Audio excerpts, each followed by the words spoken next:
பாறைகளை பார்க்கறதுக்காக போயிட்டு இருந்தப்போ சக்கரவர்த்தி மாமல்லரை பற்றியோ அவருக்கு வந்த ஆபத்தை பற்றியோ எதுவுமே பேசலை. ஆயனர்கிட்ட சிற்பக்கலையை பற்றி பேச ஆரம்பிச்சிட்டாரு.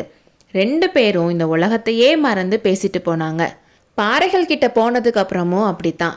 இந்த பாறையை யானையா செய்யலாம், சிங்கமா செய்யலாம், மண்டபம் செய்யலான்னு பேசிட்டு இருந்தாங்க.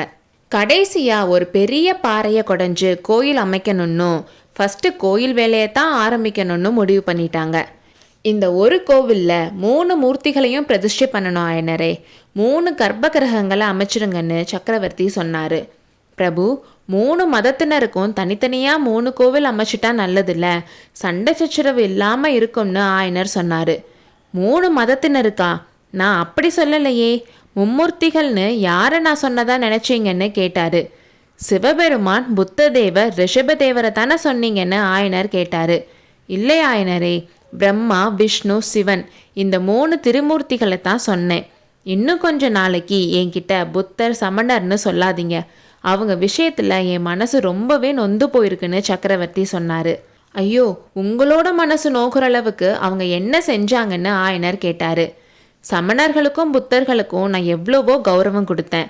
அவங்களுக்காக நான் என்னெல்லாமோ செஞ்சேன். ஆனால் அவங்க பாட்டாளிபுரத்து சமண பள்ளியில் துர்விநீதனை ஒளிஞ்சுக்க இடம் கொடுத்தாங்க. பல்லவ சைன்யம் அந்த சமணப்பள்ளியை இடித்து தரமட்டமாக்கி தான் பாதாளத்தில் இருந்த துர்விநீதனை பிடிக்க முடிஞ்சிச்சு. இப்போ அவங்க என்ன செய்ய போகிறாங்க தெரியுமா? நாடெல்லாம் போய் காஞ்சி மகேந்திர பல்லவன் சமணப்பள்ளியை இடித்து தள்ளிட்டான்னு பள்ளியை பரப்ப போகிறாங்களாம். அது போகட்டும் ஆயனரே, எனக்கு ரொம்ப நேரம் டிலே பண்ண டைம் இல்லை, நான் கிளம்புறேன். யுத்தம் முடிஞ்சு நான் திரும்பி வந்து பார்க்குறப்போ கோயில் வேலை முடிஞ்சிருக்கணும். சத்ருக்கனா, நம்மளோட தெப்பத்தை எங்கே விட்டுட்டு வந்தோம்? சீக்கிரம் போய் பார்த்துட்டு வான்னு சொல்லிட்டே. ஆயனரே, நீங்களும் கொஞ்சம் தேடுறீங்களா? 2 பேரும் சேர்ந்து தேடினா சீக்கிரம் கண்டுபிடிக்கலான்னு சொன்னார். 2 பேரும் தெப்பத்தை தேடி போனாங்க. அவ்வளோ நேரமும் சிவகாமி ஒரு ஓரமாக நின்றுட்டு ரதியை தடவி கொடுத்துட்டும் சுகர்கிட்ட மெதுவாக பேசிட்டும் இருந்தா. சக்கரவர்த்தி அவகிட்ட வந்து ஒரு பாறை மேலே உட்காந்து, சிவகாமி, உன்கிட்ட ஒன்று சொல்லணும், இந்த பாறை மேலே உட்காருன்னு சொன்னார். ஏதோ சந்தோஷமில்லாத விஷயத்தை பற்றி தான் பேச போகிறாருன்னு சிவகாமியோட உள் மனசு சொல்லுச்சு. அதனால் சிவகாமி தலை குனிஞ்சு நின்றுட்டே இருந்தா. சிவகாமி கொஞ்சம் தலையை நிமித்தி இந்த கத்தியை பாருன்னு சொன்னதும் சிவகாமி பார்த்தா. கொஞ்ச நேரத்துக்கு முன்னாடி இந்த கத்தியை பற்றி ஒரு விஷயம் சொன்னேனே, அது ஞாபகம் இருக்கான்னு கேட்டார்.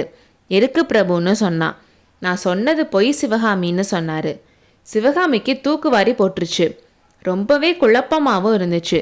சக்கரவர்த்தி எதுக்காக ஃபஸ்ட்டு பொய் சொன்னார், இப்போ எதுக்காக அவரே பொய் சொன்னதா ஒத்துக்கிட்டாருன்னு புரியாமல் நின்றுட்டு இருந்தா.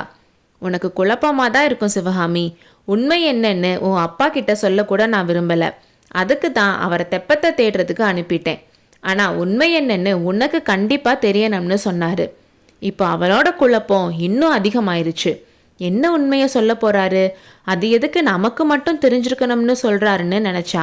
சிவகாமி, எக்குலையே விஷத்தை கலந்து செஞ்ச இந்த கத்தி என்னோட ஒரே மகன் மாமல்லனோட முதுகில் பாயறதுக்கு இருந்துச்சு. இந்த ஆபத்து யாரால வந்துச்சுன்னு தெரியுமான்னு கேட்டாரு. பிரபு, அது பொய்ன்னு சொன்னீங்களேன்னு கேட்டா. எது பொய்ன்னு சொன்னேன்? மாமல்லன் முதுகில் கத்தி பாயறதுக்கு இருந்தது பொய் இல்லை. அந்த ஆபத்து வந்தது உண்மைதான். ஆனால் நீ காப்பாத்தினன்னு சொன்னேனே, அதுதான் பொய் சிவகாமி. நீ மற்ற பெண்கள் மாதிரி இல்லாமல் தைரியமுள்ள பெண்ணுன்னு நினச்சி சொல்கிறேன். மாமல்லன் நேற்று இந்த மண்டபப்பட்டு கிராமத்தில் இந்த விஷக்கத்தியால் பின்னால் இருந்து குத்துப்பட்டு செத்து போயிருந்துருக்கணும். இந்த பாறைக்கடியில் மகிழ மரத்தடியில் அவனோட உடம்பு அனாதை பணமாக விழுந்து கிடந்திருக்கணும். அந்த மாதிரி எதுவும் ஆகாமல் ஆழகால விஷத்தை சாப்பிட்டு எல்லா உயிர்களையும் காப்பாற்றின சிவபெருமான் தான் நேற்று மாமல்லனையும் காப்பாற்றிருக்காருன்னு சொன்னார்.